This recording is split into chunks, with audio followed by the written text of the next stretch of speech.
പിതാവിൻ്റെയും പുത്രൻ്റെയും പരിശുദ്ധാത്മാവിൻ്റെയും നാമത്തിൽ തനിക്ക് സ്തുതി. ഞായർ പള്ളിക്കൂടത്തിലെ എൻ്റെ കുഞ്ഞു കൂട്ടുകാർക്ക് ക്രിസ്തുയേശുവിൽ സ്നേഹവന്ദനം.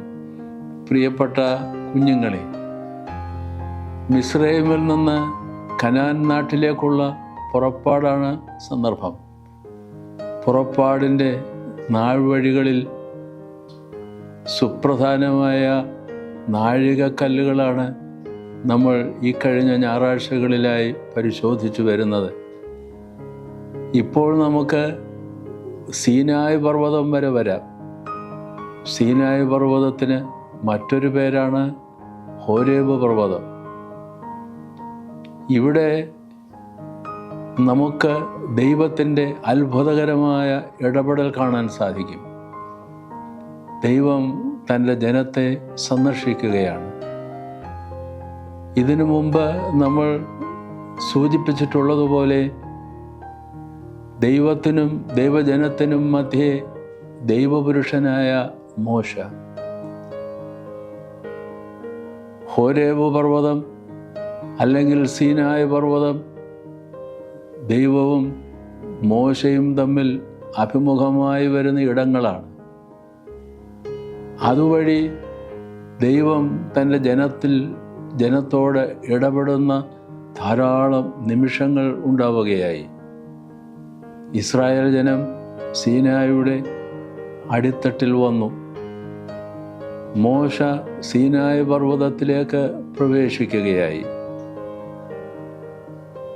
സീനായ് പർവ്വതം അല്ലെങ്കിൽ ഹോരേബ് പർവ്വതം എന്ന് മാറി മാറി ഉപയോഗിക്കുന്നു എന്ന് ഞാൻ സൂചിപ്പിച്ചല്ലോ.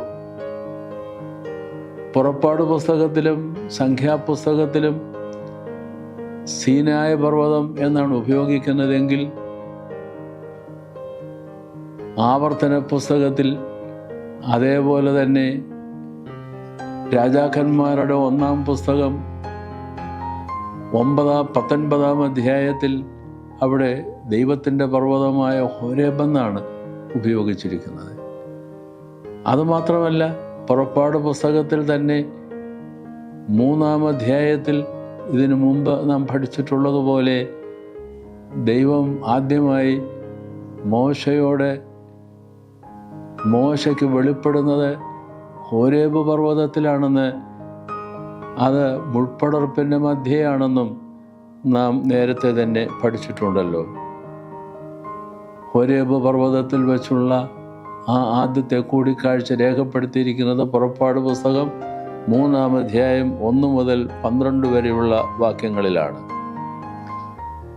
പുറപ്പാട് പുസ്തകം 17-ാം അധ്യായം 1 മുതലുള്ള 7 വാക്യങ്ങളിൽ അവിടെയും ഹോരേബ് പർവ്വതത്തിൻ്റെ അടുത്തെത്തുന്ന ഇസ്രായേൽ ജനം ദാഹം കൊണ്ട് വല്ലാതെ വലഞ്ഞപ്പോൾ യഹോവയുടെ ആജ്ഞപ്രകാരം മോശ പാറമേൽ അടിച്ച് തീക്കൽ പാറയിൽ നിന്ന് വെള്ളം പ്രവഹിച്ച് ഇസ്രായേൽ ജനം ആ ജലം കുടിച്ച് അവരുടെ ദാഹം ശമിപ്പിച്ചു എന്നും കാണാൻ സാധിക്കും. ഹോരേബ് അല്ലെങ്കിൽ സീനായ് പർവ്വതം, സീനായ്, ഹോരേബ് ഇടം രണ്ടും ഒരേ ഭൂമിശാസ്ത്രപരമായി ഒരേ ഇടം തന്നെയാണ്. അവിടെ വെച്ച് ദൈവം ദൈവപുരുഷനായ മോശയിലൂടെ ഇടപെടുന്നത് നമുക്ക് കാണാൻ സാധിക്കും. പുറപ്പാട് പുസ്തകം 19-ഉം 20-ഉം അധ്യായങ്ങളിൽ പ്രത്യേകമായി സീനായ് പർവ്വതത്തിൽ വെച്ച് അല്ലെങ്കിൽ ഹോരേബ് പർവ്വതത്തിൽ വെച്ച് ദൈവം മോശയിലൂടെ ദൈവജനത്തോട് ഒരു ഉടമ്പടിയിൽ ഏർപ്പെടുന്നുണ്ട്. 19-ാം അധ്യായം തന്നെ 6-ാം വാക്യത്തിൽ നമുക്ക് കാണാൻ സാധിക്കും, യഹോവ ഇസ്രായേൽ ജനത്തെ സംബന്ധിച്ച് പറയുകയാ, നിങ്ങൾ എനിക്ക് ഒരു പുരോഹിത രാജ്യത്വവും വിശുദ്ധ ജനവും ആയിരിക്കും. You shall be A kingdom of priests and a holy people, a holy nation. You shall be a kingdom of priests and a holy nation for me. അങ്ങനെ ദൈവജനത്തോട് ഇടപെട്ടിട്ട് അവരെ രാജത്വ പുരോഹിത വർഗമായി ദൈവം വേർതിരിക്കുകയാണ് തൻ്റെ ജനത്തെ. അതോടൊപ്പം തന്നെ അവരെ വിശുദ്ധ ജനമായി ദൈവം സ്വീകരിക്കുകയാണ്, സ്വന്തം ജനമായി അംഗീകരിക്കുന്ന നിമിഷം. വീണ്ടും 10 കൽപ്പനകളും ന്യായപ്രമാണവും, the 10 commandments and the law, അതും സീനായി പർവ്വതത്തിൽ വച്ച് മോശയിലൂടെ ഇസ്രായേൽ ജനത്തിന് നൽകുന്നതായി നാം കാണാൻ സാധിക്കും.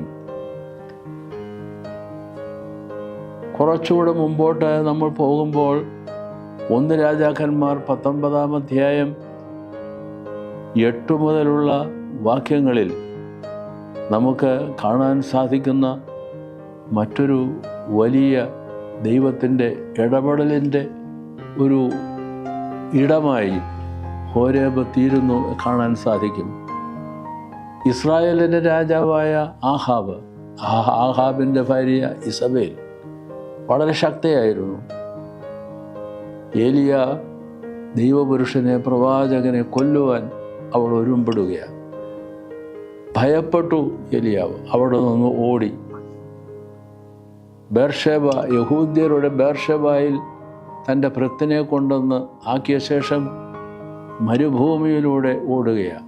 അങ്ങനെ പോകവേ ഒരിടത്ത് ചെന്നു, ഒരു ചൂരച്ചെടിയുടെ തണലിലിരുന്ന് വിശ്രമിച്ചു. അല്പമൊന്ന് മയങ്ങി ഉണർന്നപ്പോൾ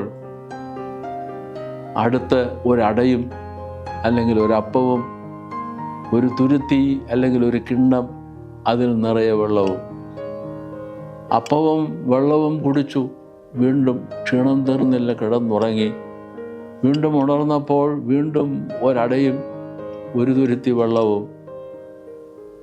അത് കഴിച്ച ശേഷം ദൈവത്തിൻ്റെ തീരുമാനപ്രകാരം ഏലിയാവ് ഹോരേബോളം പോവുകയാണ്. 40 രാവും 40 പകലും ഉപവസിച്ചുകൊണ്ടാണ് ഈ നടത്ത, ദീർഘമായ നടത്ത. ഏറ്റവും ഒടുവിൽ ഹോരേബ് പർവ്വതത്തിലെത്തി. അവിടെ ഒരു ഗുഹയിൽ കടന്നു. വിഷണ്ണനായി ദൈവവേലയ്ക്ക് വേണ്ടി വിളിക്കപ്പെട്ടവൻ പ്രതിസന്ധിയിലെന്നതുപോലെ അങ്ങനെ അവസാനം അവനെ ഗുഹയ്ക്ക് പുറത്തേക്ക് വിളിച്ച് പർവ്വതത്തിൻ്റെ മുകളിൽ നിർത്തി. യഹോവ അവന് മുഖാമുഖം പ്രത്യക്ഷപ്പെട്ട് ഇനിയും ചെയ്യേണ്ട കാര്യങ്ങൾ എന്തെന്ന്, ഇസ്രായേൽ ജനത്തിന് വേണ്ടി എന്ത് കാര്യങ്ങൾ ആണ് ചെയ്യുവാൻ ദൈവം ഉദ്ദേശിക്കുന്നത് അവന് കാണിച്ചു കൊടുക്കുന്നതും നമുക്ക് കാണാൻ സാധിക്കും. കുഞ്ഞുങ്ങളെ, മോശ എന്ന ദൈവപുരുഷൻ, ഏലിയാവ് എന്ന ദൈവപുരുഷൻ, ദൈവവചനത്തിലൂടെ നമ്മൾ അത്ഭുതകരമായ ചില രഹസ്യങ്ങൾ കാണുകയാണ്. മോശ 40 രാവും 40 പകലും ഉപവസിച്ചാണ് സീനായ പർവ്വതത്തിൻ്റെ അല്ലെങ്കിൽ ഹോരേബ് പർവ്വതത്തിൻ്റെ പടികൾ കയറി ചെന്ന് ദൈവവുമായി അഭിമുഖമായി നിൽക്കുന്നത്. ഇസ്രായേൽ ജനത്തിനു വേണ്ടി കൽപ്പനകൾ സ്വീകരിച്ചു. ദൈവത്തിൻ്റെ ഉടമ്പടി അവിടെ വച്ച് സ്ഥാപിക്കപ്പെട്ടു. ഏലിയാവ് 40 രാവും 40 പകലും ഉപവസിച്ച് നടന്നെത്തി ഹോരേബ് പർവ്വതത്തിൽ ചെന്നപ്പോൾ അവിടെ ദൈവം അവന് അഭിമുഖമായി വന്ന് ദൈവത്തിൻ്റെ പദ്ധതി ഇസ്രായേലിനെ സംബന്ധിച്ച് എന്താണെന്നുള്ളത് അവന് വെളിപ്പെടുത്തുകയാണ്. ഒരു ദൈവപുരുഷൻ അല്ലെങ്കിൽ ദൈവപുരുഷന്മാരായ മോശയും ഏലിയായും നോമ്പെടുത്തുകൊണ്ട് ഉപവസിച്ചുകൊണ്ട് ദൈവാഭിമുഖമായി ഒന്നുകിൽ മല കയറുകയോ അല്ലെങ്കിൽ മരുഭൂമിയിലൂടെ നടക്കുകയോ ഹോരേബ് പർവ്വതത്തോളം. എന്താണ് കുഞ്ഞുങ്ങളെ ഇതിൽ നിൽക്കുന്ന ലഭിക്കുന്ന പാഠം? നമ്മളുടെ പ്രായോഗിക ജീവിതത്തിൽ ഇതിൻ്റെ പാഠം എന്താ? ഒരുങ്ങണം. ഒരുങ്ങി ദൈവത്തെ അന്വേഷിച്ച് ദൈവാഭിമുഖം നമ്മൾ നടന്നു ചെല്ലണം, അല്ലെങ്കിൽ പടി കയറി ചെല്ലണം. പ്രായോഗികമായി പറയുമ്പോൾ നമ്മൾ അങ്ങനെ ഒരുക്കത്തോടെ പള്ളിയിൽ പോകണം, അവിടെ ദൈവം കുടിയിരിക്കുന്ന ഇടമാണ്, അതൊരു പർവ്വതമാണ്. നമ്മുടെ പള്ളികൾ, കേരളത്തിലെ പള്ളികൾ ശ്രദ്ധിച്ചു നോക്കൂ. പടികൾ ചവിട്ടിക്കയറിയാണ് പള്ളിമുറ്റത്തേക്ക് ചെല്ലുന്നത്. പള്ളിമുറ്റത്ത് നിന്ന് പടി കയറിയാണ് പള്ളിയുടെ പോർട്ടിക്കോയിലേക്ക് പോകുന്നത്. പോർട്ടിക്കോയിൽ നിന്ന് വീണ്ടും ഒരു പടി കയറിയാണ്, അല്ലെങ്കിൽ പടികൾ കയറിയാണ് പള്ളിക്കുള്ളിൽ പ്രവേശിക്കുന്നത്. പള്ളിക്കുള്ളിൽ പ്രവേശിച്ച ശേഷം വീണ്ടും പടി കടന്നാണ് നമസ്കാര സ്ഥലത്തേക്ക് കയറുക. നമസ്കാര സ്ഥലത്തു നിന്ന് മദ്ബഹായിലേക്ക് പ്രവേശിക്കുന്നതും 3 പടികളോ 5 പടികളോ 7 പടികളോ കടന്ന് ഉയർന്ന് ചെന്നെത്തുകയാണ്. ഇതൊരു പടികയറ്റമാണ്, ഒരു ആരോഹണമാണ്. ഇതിനു മുമ്പ് ഈ കാര്യം ഞാൻ ഓർമ്മിപ്പിച്ചിട്ടുള്ളതാണ്. കുഞ്ഞുങ്ങളെ, പുറപ്പാടിൻ്റെ നാൾവഴിയിലെ നാഴികക്കല്ലുകൾ നമ്മൾ നോക്കുമ്പോൾ, milestones of the exodus of the people of God on the way to the promised land of Canaan, അവിടെ എത്തണമെങ്കിൽ, ദൈവത്തിൻ്റെ വാഗ്ദത്ത ഭൂമിയിൽ ദൈവകൃപയിൽ സ്വർഗരാജ് നമ്മൾ എത്തണമെങ്കിൽ ഈ പടി കയറേണ്ടതുണ്ട്. നോമ്പെടുത്തുള്ള പടി കയറ്റം, ഒരുക്കത്തോടെയുള്ള പടി കയറ്റം. നമ്മളുടെ അനുഷ്ഠാനങ്ങൾ, ഞാൻ നേരത്തെ ഓർമ്മിപ്പിച്ചിട്ടുള്ള നമ്മുടെ അനുഷ്ഠാനങ്ങൾ ഒരുക്കത്തോടെ ആവുമ്പോൾ തീർച്ചയായിട്ടും അതിന് അനുഭവങ്ങളുണ്ടാവും. ദൈവപുരുഷന്മാരായ മോശയും ഏലിയായും നമ്മളെ പഠിപ്പിക്കുന്ന വലിയ പാഠമാണ് എല്ലാ നോമ്പും. ജൂൺ മാസം